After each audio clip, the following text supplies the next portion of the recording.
దేవుని స్వరం వినాలి అంటే ఆయన మాటకు చెవియొగ్గి ఆలకించాలి. తెలుగులో 2 మాటలు ఉంటాయి, ఒకటి వినుట, రెండోది ఆలకించుట.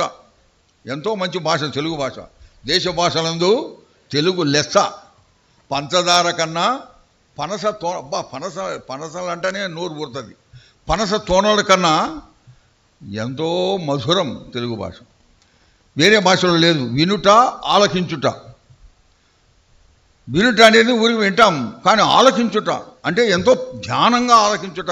ఏదైనా తప్పిపోతుందేమో, ఏదైనా నేను వినలేదేమో అని ఆలకించుట. మనం చాలా లేకపోతే పశువులు మేస్తూ ఉంటాయి. 11 గంటల వరకు మేసి 11 గంటల తర్వాత 12 గంటలకి చెట్ల నీడల కింద కూర్చొని నెమరు వేస్తూ ఉంటాయి. అర్థమైందండి?